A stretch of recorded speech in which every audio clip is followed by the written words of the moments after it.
Saya Iwan Hendriansyah. Saya Rafael Gunawan. Saya Usus Sulistiawati. Saya Aurelia Patricia. Nama saya Dapat Zikri Hadiasta.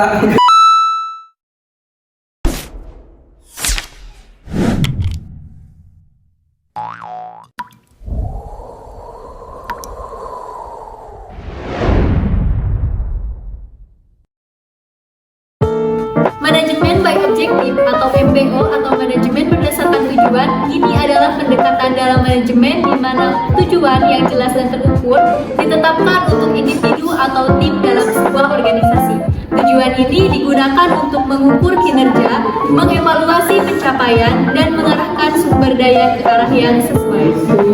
Yang pedoman pelaksanaan MPO. Yang pertama adalah atasan dan bawahan saling bertemu dan membahas sasaran yang jika dicapai akan memberikan kontribusi kepada tujuan menyeluruh. Yang kedua adalah atasan dan bawahan bersama-sama menetapkan sasaran yang akan dapat dicapai bagi para bawahan mereka.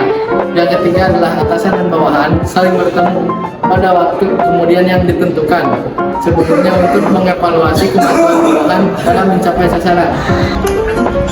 Karakteristik manusia ada dua yang dilambangkan dengan X dan Y. Manusia yang dilambangkan dengan huruf X adalah manusia yang berlambangkan negatif atau manusia yang malas untuk bekerja. Sedangkan manusia yang dilambangkan dengan huruf Y adalah manusia yang berlambang positif dan tidak malas dalam bekerja. Perencanaan strategi atau yang sering disebut dengan jangka panjang, yaitu yang pertama ada mendasar fundamental, yang kedua perspektif yang luas, yang ketiga periode panjang atau lama, dan yang terakhir ada tujuan akhir. Terdiri atas tujuan-tujuan umum di dalam perusahaan serta bagaimana cara yang sebaiknya untuk mencapai tujuan tersebut dengan sumber-sumber yang tersedia pada saat itu dan yang mungkin tersedia di masa datang. Perencanaan taktis atau perencanaan strategis merupakan perencanaan jangka panjang yang disusun dan digunakan untuk menentukan dan mencapai tujuan-tujuan organisasi. Adapun kelemahan utama perencanaan strategi formal adalah memerlukan investasi dalam waktu, uang, dan orang yang cukup besar. Dan dalam banyak organisasi perencanaan strategi memakan waktu bertahun-tahun agar berfungsi dengan lancar sehingga dapat tidak kehilangan kesempatan. Yang kedua, ada bukan di dalam tetapi di luar perencanaan, yaitu keengganan umum para anggota organisasi untuk menerima perencanaan dan rencana karena perubahan-perubahan yang dibutuhkannya. Dalam pembuatan keputusan ini membuat implementasi dari sebuah perusahaannya. Perencanaan strategi itu ada 8. Yang pertama adalah menentukan misi dan tujuan. Adapun maksud dari menentukan misi dan tujuan adalah tujuan dari perusahaan itu sendiri. Yang kedua adalah mengembangkan profil perusahaan untuk mengidentifikasi internal dari perusahaan itu sendiri. Yang ketiga adalah menganalisis lingkungan eksternal. Adapun tujuannya ini untuk mengetahui lingkungan luar dari perusahaan itu sendiri. Yang keempat adalah analisis kekuatan serta kelemahan dari suatu perusahaan. Ini bertujuan untuk mengetahui apa saja yang menjadi kelemahan dari perusahaan itu sendiri dan dapat melakukan sebuah evaluasi.